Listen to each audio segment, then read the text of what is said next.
Hello विद्यार्थियों, कैसे हो? उम्मीद करते हैं बहुत अच्छे से होंगे। आप सभी को गुड मॉर्निंग। और आज हम जो सीखने वाले हैं बोर्ड मास का जो नियम है आपका, उसको सीखने वाले हैं।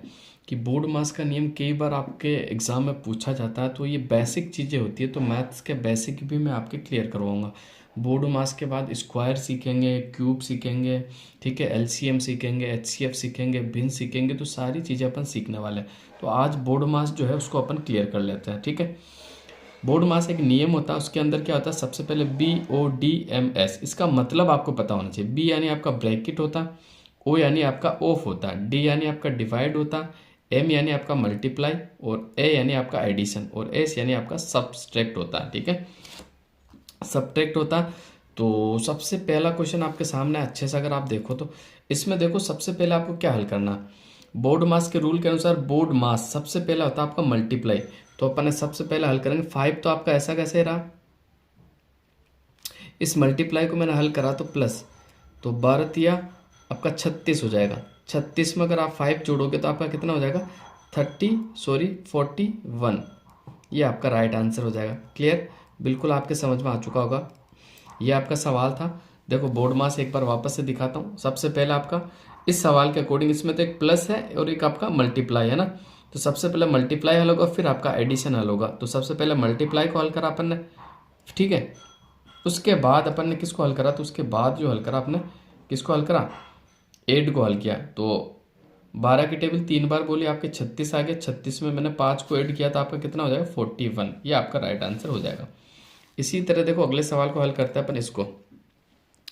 तो इसमें सबसे पहला आपका डिवाइड हल होगा। तो पहले 24 में आप 6 का भाग लगाओगे तो आपका 4 प्राप्त होगा। भाई कितना प्राप्त होगा, 4 के बाद, और 77 का स्क्वायर कितना होता है, तो 7 का स्क्वायर होता है 49, जो कि मैं आगे आपको सिखाने वाला हूँ कि कैसे आया, ठीक है। 7 को 7 से मल्टीप्लाई करता है तो उसका स्क्वायर आपको 49 प्राप्त हो गया। अब इन दोनों को जोड़ा आपने, तो इन दोनों को जोड़ा तो आपके पास कितना आ गया, ये 53 आपका आंसर हो जाएगा। क्या, 53।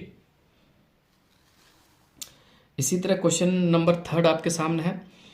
थोड़ा लंबा सवाल है, इसको अपन देखते हैं। तो सबसे पहले रूल्स के अकॉर्डिंग आपका डिवाइड हल होगा। बोर्ड मास D, फिर मल्टीप्लाई, फिर एडिशन, फिर सब्ट्रैक्ट। तो सबसे पहले मल्टीप्लाई को, अगर डिवाइड को मैंने हल किया तो 5 का 25 में भाग जाएगा तो 5 बच जाएगा आपके पास। बाकी सब ऐसा कैसे उतार दो, +5 -8 गुणा 4। क्लियर।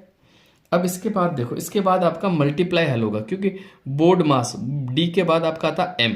तो अब ये हल होगा आपका। बाकी सब ऐसा कैसे रहेगा, उसको हल कर लो। 4, ये 5, और 8 की टेबल आप 4 टाइम्स बोलोगे तो आपका 32 हो जाएगा। क्लियर। अब आपका पहले ऐड हल होगा, फिर सब्ट्रैक्ट। तो इसको ऐड करा मैंने तो ये हो गया आपका 10, और ये हो गया -32। तो माइनस के 32 में से 10 जाएगा तो आपका जो आंसर हो जाएगा वो -22 आपका आंसर हो जाएगा। ये आपका बोर्ड मास का रूल्स था। इसे आसानी से आप समझ सकते हो। बस आपको ये फॉर्मूला याद रखना।